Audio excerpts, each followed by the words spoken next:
tough day on the back nine for Joe McElvaney. If he does not sink this putt, he will not move on to Sunday tournament play. However, losing today may not be the worst thing for Joe, considering his love of the game is outweighed by his love for going to church with his family on Sunday mornings. He's a true inspiration for all of us here on the tour. Although, if he's knocked out of the tournament today, the real tragedy won't be that another Sunday will go by without Joe McElvaney advancing to the final round on Sunday. No, the real tragedy is that another Sunday will go by without him inviting his best friend in the whole world to church. You know, you'd think, after all these years, that Joe would consider the fact that his buddy Steve may want to go to church to cleanse himself from his selfish, sinful heathenry. But enough about that. Joe's got a 12-footer to sink here. Do you want to go to church with us tomorrow? Yeah. Thank you.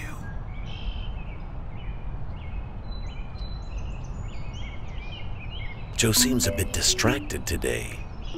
He really needs to make this putt, or he's gonna have to buy his pagan friend lunch. Miss it!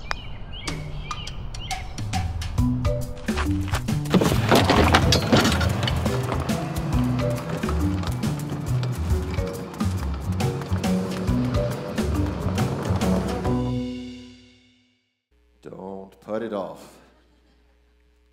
There we go. So, I wonder if you would agree with me when I say our world is changing. Let's just look back over the last 20 years. It's 2019, so 20 years ago, 1999, we were all freaking out about Y2K. Some of you guys are looking at me going, Y2 what?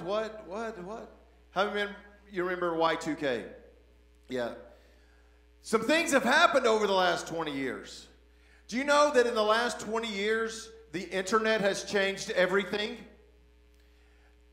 How many of you are carrying the internet with you right now? You've got it with you right now. That didn't happen 20 years ago. In fact, only about 40% of Americans even had internet access in their homes 20 years ago. Now, there are more people on the globe that have access to the internet than have a toilet that flushes. Maybe that just speaks to our priority. I think you should have both of those things. It makes me think about my childhood. Now, I'm older than some of you, not as old as some of you. I remember as a child, one of the most popular games was lawn darts. Anybody remember lawn darts? If you don't remember lawn darts were this game where about an 18-inch long dart with a solid steel shaft filed to a point was attached to some feather-type substances, and the object of the game is you're supposed to put this circle in the middle of your lawn, and you're supposed to throw it high and see who can land the lawn dart closest to the circle. That is not how we played it in my neighborhood. In my neighborhood, it looked something like this. I had the lawn dart, and I went, I'll give you a 5-second head start. 5, 4. See, the feathers helped with the accuracy as you're popping off your friends with the lawn darts. We had a bow and arrow set that came with a paper target. We never shot at the paper target. We shot at each other, clearly, because that's what you do. My parents bought me a wood-burning set. Who had a wood-burning set? For those of you that might be unfamiliar with wood burning, it's a iron that's heated to about 1800 degrees that allows you to carve designs into small pieces of wood. That is not what we used it for. We branded cats. Now, Not really. Tracy's throwing darts at me right now. My next door neighbor had a trampoline and a basketball goal. These two activities were intended to be performed separately, and that's not how we did it. Every red-blooded American male knows what we did with the trampoline and the basketball goal. Woo! Slam dunk. Broken ankle. The world is changing. When I was a small child, and we had to travel 4 or 5 times a year to my grandparents' house in Greenville, South Carolina. If those of you that got your geography down, that's about 150 miles north of I-85, and we were in the car the whole time. It was excruciating. Sometimes my dad would stop halfway and let me buy some comic books at the Stuckey's. Anybody remember Stuckey's? I am the oldest person alive. And I'd buy 3 comic books, and that would get me the last 75 miles. Now, I heard a preacher talking about it this morning. We get in our cars, and we're going to put a DVD on to entertain the children on the way to school. The world is changing. Something else that's happening. How many of you understand that everything now is offensive? Am I right? Everything is offensive. Our society is being groomed to believe, by the way, that offense is a bad thing. How many of you know sometimes you need to get offended? If you're wrong, and I have been and am frequently, I want somebody to tell me when I'm wrong. Don't just protect my feelings and make me exist in my wrongness. Help me. Golly, isn't that the truth? And you've heard me go on my diatribe about the participation trophies in Little League and how we've stopped keeping score. Why play the game? It drives me crazy. No losers. Everybody's a winner. And listen, how many know that's not how life works? There's 1,500 people applying for the job for 3 positions. Somebody got to lose. And that's offensive. Yes, I know. No one is better than little Johnny at anything. Yes, we've met little Johnny. The one that gets me are these reality singing competitions on television where people audition that have no business auditioning. And nobody in their life loved them enough to say, baby, you can't sing. Because nobody loves them that much, they're going to be on YouTube forever as the worst American Idol audition in the history, because nobody loved them enough to say, baby, you can't sing. Because it would be offensive. Here's the problem.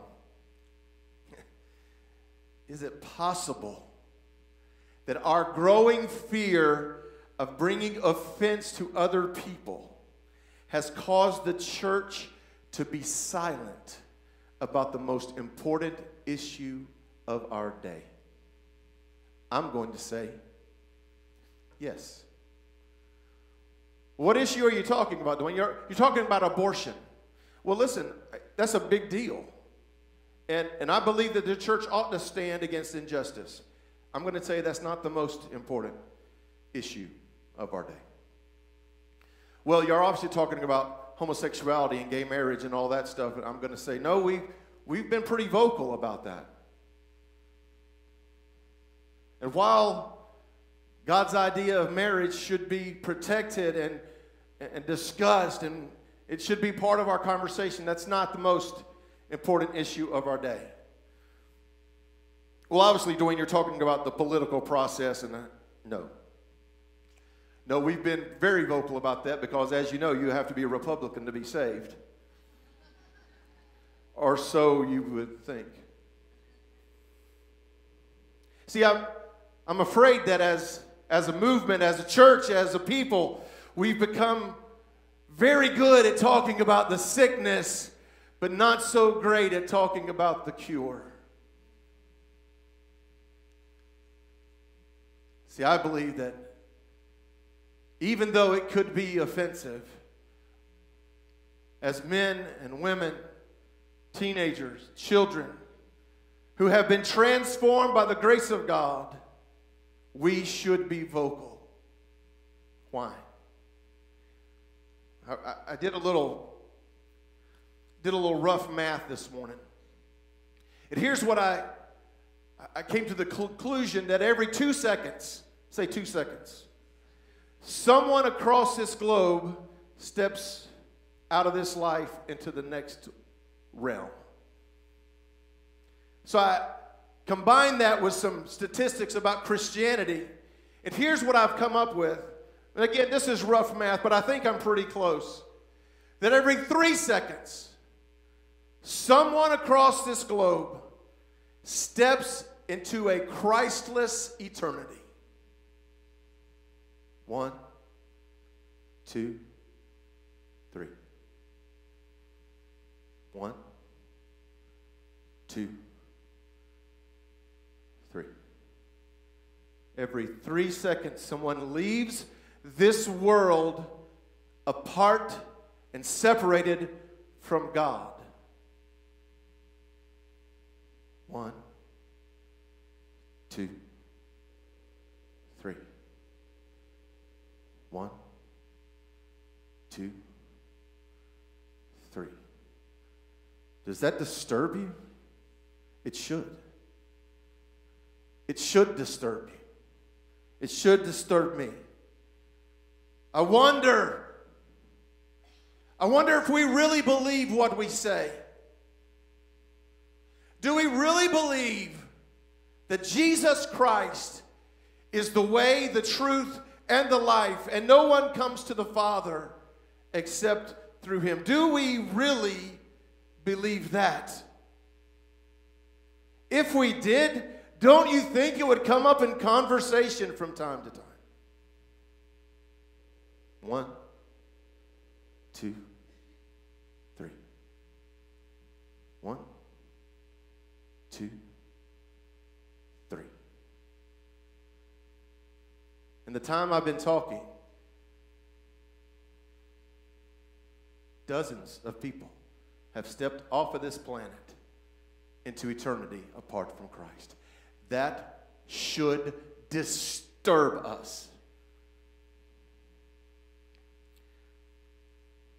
If you got your Bibles or you want to follow along on the screen, you can follow along on your bulletin. It's a relatively familiar passage of Scripture, Matthew chapter 4.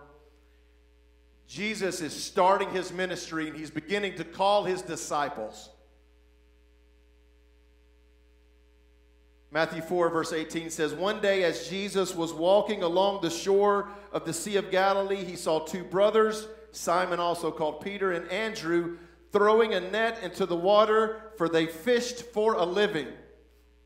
You should read that in King James sometimes, because I find it comical.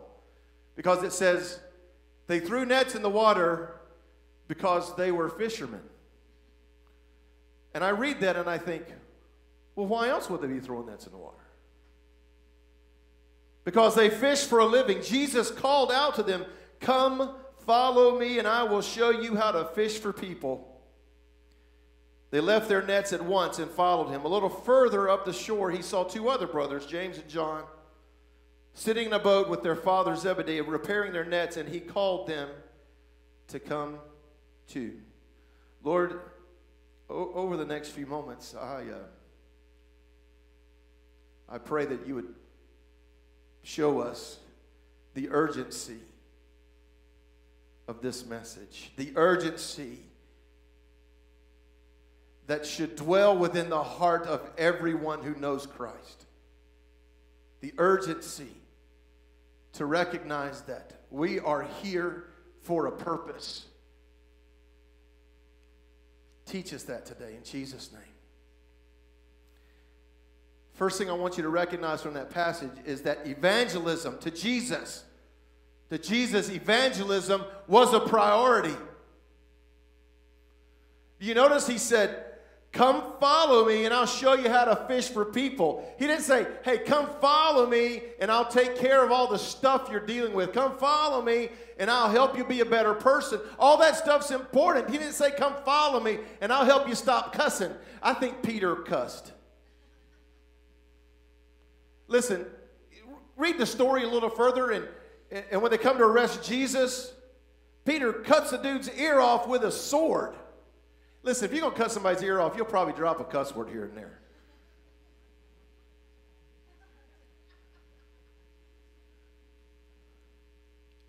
But that's not what he said to Peter. He didn't say, listen, I want you to come follow me so I can fix you.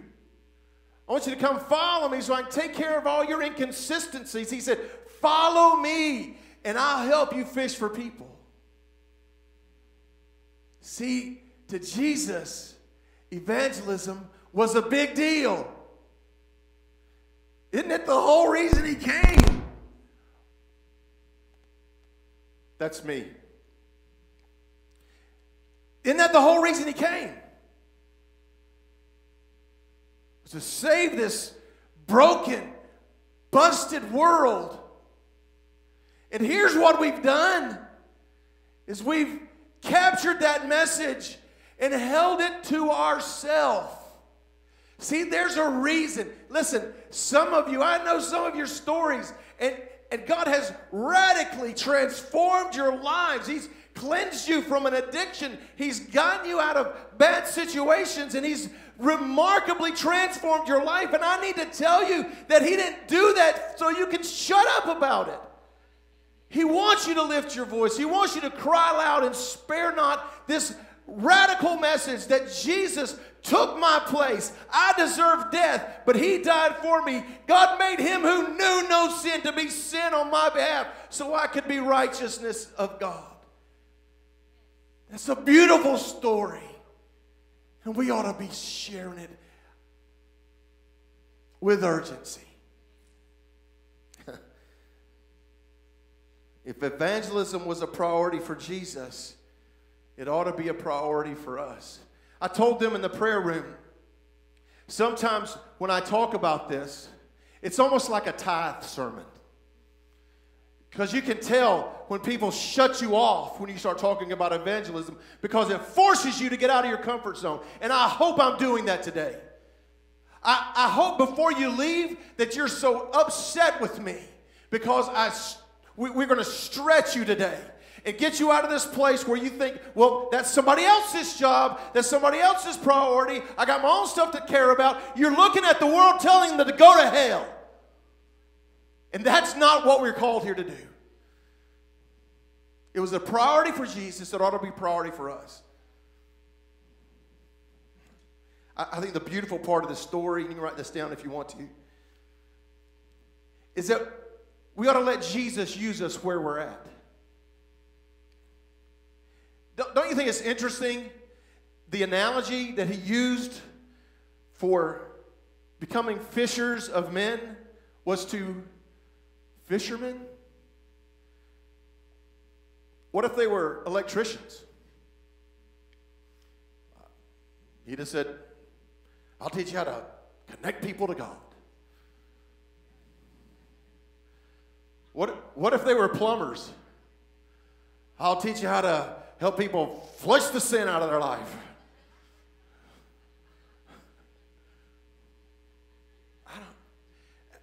How many understand that the fisher part isn't the beauty of that analogy? It's He's saying, listen, you're a fisherman. Right where you're at. If you'll follow me, I can teach you how to take what you know, do something amazing with it. See, I'm convinced that, God's in the business of not, I used to have this idea, maybe this will relate to somebody, that if I gave my heart to Christ, that everything about me was going to change, my personality was going to change, and I wasn't going to be Dwayne anymore. And how many know that that's not the case? Now listen, He made me a brand new man, but I'm still Dwayne. The things that kind of make me tick then, God's used that. In fact, he's transformed some of it. I was backwards and introverted. I know you find that hard to believe. But God's taken it and he's formed and shaped my personality. And this is what I believe he wants for you. Is, he's probably not going to ask you to become a missionary tomorrow and go to Africa and marry a woman with a monkey on her head. That's likely not going to be the case. He might, but probably not. He's probably going to challenge you to do is to go in your place of business tomorrow and be a light. Go into your school and be a light. Go home and be a light. Right where you are. In fact, I'm going to say it like this. Can I talk to the men? Men, let me see the men.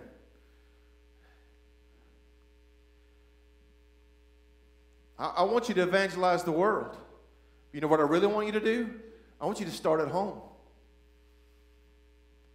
Do you know in the New Testament, even in Jewish culture in the Old Testament, the idea of a woman waking up her husband and saying, honey, are we going to church today? It's inconceivable.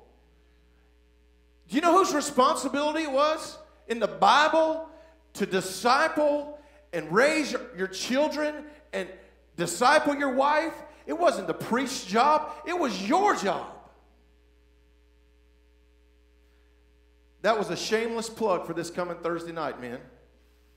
I want you to come on Thursday night. We're starting a brand new men's Bible study called Kingdom Man. And here's what I believe. I believe if you'll show up, God will transform you and he'll make you a kingdom man. We're going to learn what it means to follow God as men. Come on. I used to think that men that were Christians were sissy. Me and Clint had this little conversation. And God messed him up just like he messed me up. And I'm going to tell you that the boldest, manliest, most robust, masculine thing you can do is drop to your knees and worship Jesus and lead your family to the cross of Christ. There's a lot of males in this world, not a lot of men. We're going to talk about that Thursday night. Y'all be here. Let Jesus use you right where you are.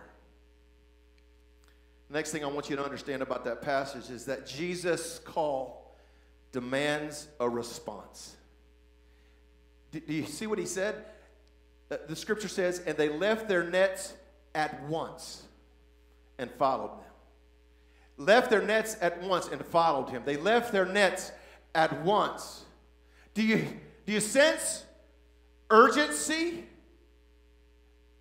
When he said, come follow me, I'll make you fishers of men, they dropped their nets and followed him right away. So I'm going to tell you that at some point today, you're going to have to make a response.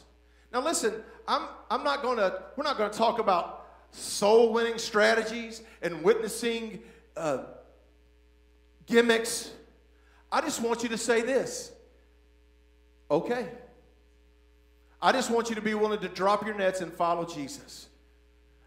We'll talk about some of the other stuff later, but here's what I want from you today. Either say yes or no. Either say yes, I'll follow you, Christ. I'll do what you've called me to do. I'll be a fisher of men, or no, world, you can go to hell. Now, I know I don't usually talk to you like this, but I want you to hear the urgency in my voice. In fact, tomorrow morning, it'll be a more urgent message. And then the following morning, it'll be a more urgent message. And then the next day, it'll be a more urgent message. Why? Why, Dwayne? Because we're that much closer to all of this stuff wrapping up. And you don't know when your last breath is going to be. So why don't you do something today to make your eternity matter? To make, not just yours, but somebody else's. Why? Why? Why? 1, 2, 3. 1, 2, 3. This call demands a response. And they left their nets at once and followed him.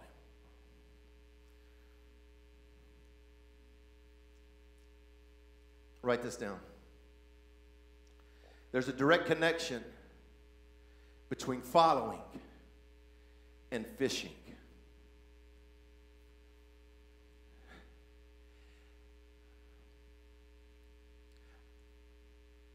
I tend to believe that as human beings, we start our conversations with something important and we finish them with something important. The first thing Jesus said was, "Come follow me and I'll make you a fisher." The last thing he said, anybody know what it was? Go. The first thing he said, "Come follow me, I'll make you fishers of men." The last thing he said, "Go into all the world, preach and teach and make disciples of every nation." Here's what we want to do. We want to separate our faith from this call. And I'm going to tell you there's no room there for that. Here's what we want to do. Well, that's the preacher's job. No. That's the growth group leader's job. That's the growth track leader's job. That's somebody else's job. And I'm going to tell you that if you've said yes to the call of Christ, it's your responsibility to go into all the world and make disciples of all nations. Yours. Yours. Why? Why is there such urgency? 1, 2, 3.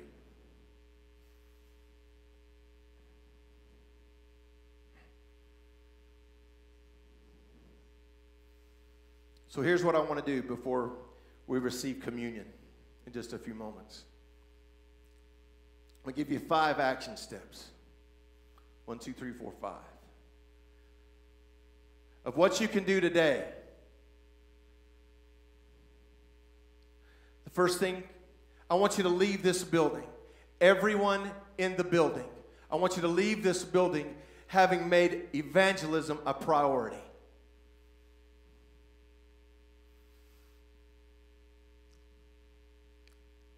And if it isn't, I want you to search your heart. If every time you've heard me count to 3, if this thought is in your mind, well, that's probably somebody I don't know, somebody I don't care about, something's wrong. If it's not a priority, I want you to search your heart and ask yourself why.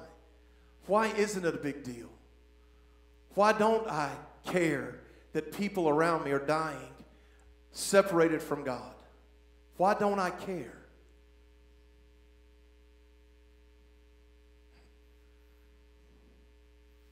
I want you to make evangelism a priority, and I want you to respond with urgency. I want you to make sure, listen, this is not something that can wait. Aren't you glad somebody showed you Jesus? Aren't you glad some of you were raised in a home that chased God? You were discipled as a child. Aren't you glad? Aren't you glad that maybe you didn't grow up in church, but somebody loved you enough to share with you? Maybe it was just an invitation to come. See, that's what it was for me. It was just, I've told you my story, a little 14-year-old girl that just would not let me go, and I only went to shut her up, and God transformed my life.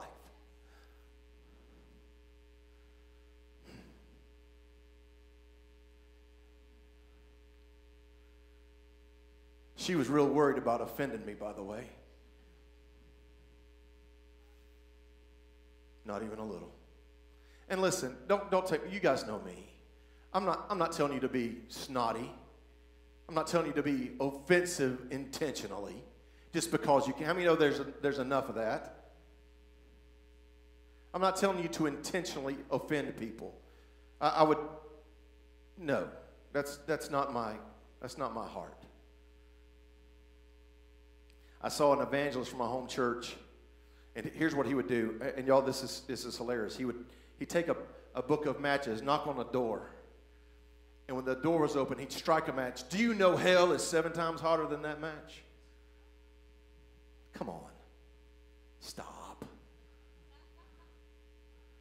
I told you about the other one. We'll get there later. Because evangelism isn't a gimmick. Write that down. Evangelism isn't a gimmick. I told you about the one that I've seen where people take a fake $20 bill and give it to a waitress that's got a gospel tract on the inside of it. Are you kidding me?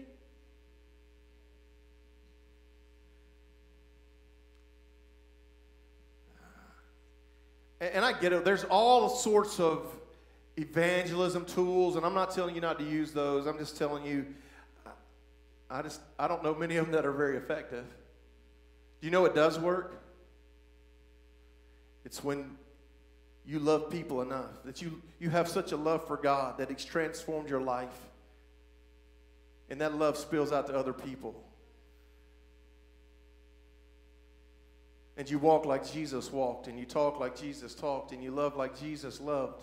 Can I tell you that there is no greater tool than just being like Jesus? The third thing I want to tell you is to take a risk. I was talking to somebody not too long ago, and we were having this conversation about witnessing to strangers. And I said, I think that's cool, but there's really not a lot of risk involved there. And they looked at me like, what do you mean? I'm walking up to a stranger sharing the gospel. I said, I just don't think there's a lot of risk there. What do you mean? Well, if they reject you, you walk away and you never see them again. I think a greater risk is to share your story, to share the love of God, to share the transforming power of Christ with people that live in your house, with people that work with you, the people that you know, the people you used to smoke dope with, people you used to do all sorts of stuff. I heard this amazing story. It's from a guy in my covenant group, my pastoral covenant group. And we were having lunch, and all of a sudden he begins to cry. He takes his glasses off, and he said, I just got to share something with y'all, and I just got to get this off of my chest, and I just want to share this with you. And he said, what none of you know is that not too terribly long ago, my wife had an affair. And obviously we're like, wow, that's heavy. He goes, well, it's worse. He said, she had an affair. Now, he's a pastor of not a small church. She had an affair with a member of my elder board. Problematic. And he begins to tell us the whole story, and I won't bore you with the whole story, but the beautiful part, his wife, the church wrapped their arms of love and compassion around his wife and restored her, and she's doing great. Their marriage has never been stronger. And he said, here's why I need you to pray for me. And I said, we said, why? I'm having breakfast tomorrow morning with the man my wife had an affair with. And I said, why? Why would you do that? And I said, what are you thinking? What's the goal? And he answered me, and I felt about this tall. He said, when it happened, my church wrapped their arms of love around my wife, and we sent this dude packing. And I want to make sure he knows that the same restoration that was available for my wife is available to him.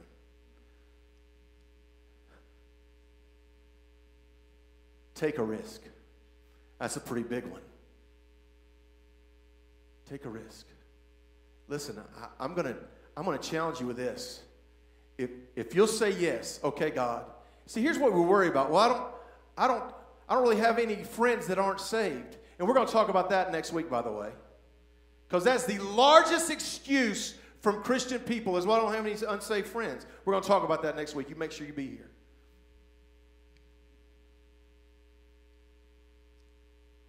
Take a risk. I promise you, if you'll say yes, okay, I'm dropping the net, God, I'm following you, that you can't pray that kind of dangerous prayer and God not put somebody in your path. All right. So take a risk. The fourth thing I want you to stop doing, or start doing, but you kind of got to stop doing it to start doing it, you'll see, is to stop pre-qualifying people. I learned this lesson when I sold cars. Yes, I sold cars. Don't judge me. I learned this lesson early on because sometimes people would get out of their car. Y'all remember car payment books? You remember those? If anybody ever got out of their trade and they're holding their car payment book in their hand, you know what they're ready to do? Buy another car. Period. But sometimes people would come in and they didn't look like they could afford to buy a new car.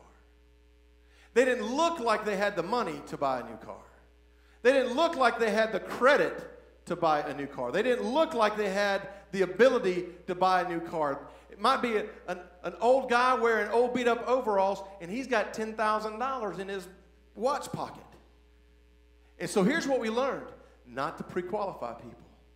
That if they're on this lot, you pretend that they've got every ability that they can to buy a vehicle. But here's what we do. Christians do the same thing. Well, they'll never get saved. They're too far gone. They'd never accept an invitation to come to church. I need you to stop doing that. Stop pre-qualifying people. Stop determining whether or not you think God's big enough to reach them. Because if that's in your mind, well, God can't reach them, God's not going to do anything in their life, then you serve a pretty puny God. How many of you were a long way off when God found you? 2 of you. You see, no. That's a testimony. See, we forgot how far we've come. But I was like the prodigal. The story of the prodigal story says, and the father saw the son while he was still a long way off. Anybody been a long way off? Yes, me too. And I'm just telling you, man, just live the life and watch who God brings in your path. And don't pre-qualify people. Well, I tried and it didn't work. It's a pretty sorry fisherman that casts one time, reels in with nothing, and goes, well, we might as well pack it up and go home. Now, I'm not a great fisherman. I like to go, but I do more eating chocolate chip cookies than I do catching fish. But here's what I know. There's a lot more times you bring that lure in without a fish than when you bring that lure in with one. Is that true, fishermen? But you know what we're going to do all day long till we run out of chocolate chip cookies? We're going to keep casting that lure. Listen to me. Man, I hope you're hearing the urgency in my heart. And here's the most important reason why you need to make evangelism a priority in your own life. You ready? Because Jesus said so.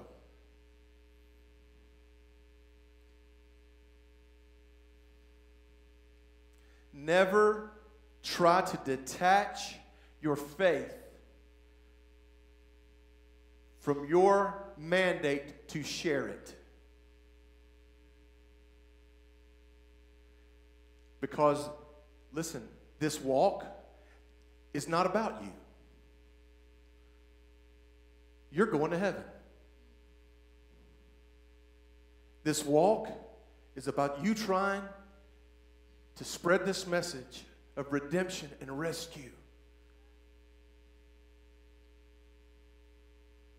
I get it. You're like, Dwayne, I don't want to be one of those crazy Christians. I get it. I understand. And I don't want you to be one of those crazy Christians. You know, if God tells you to go stand on the street corner with a megaphone, do it. But just don't put a Life Point logo on your sign. That's awful, isn't it? You know what I believe God is calling us to be? Is real people who've met a real Jesus, and he's made a real change in our life.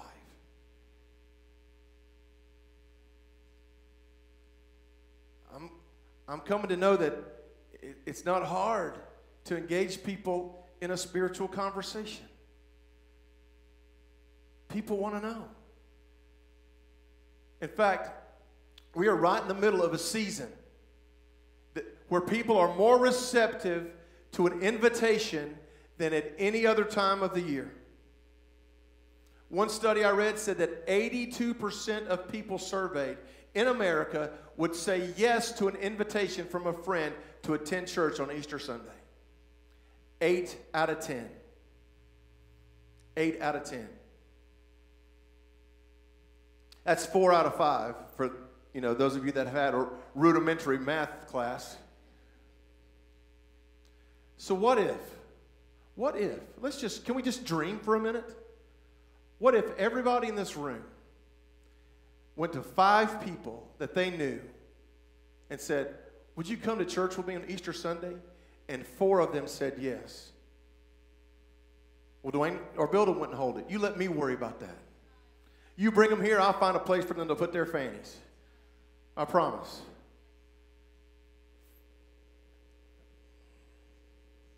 So here's how I want to end this service. We're going to participate in Holy Communion. And I hope that we have a little bit different perspective today. So they're going to serve you. Donna's going to come and play, and then we'll talk about what this communion today ought to represent.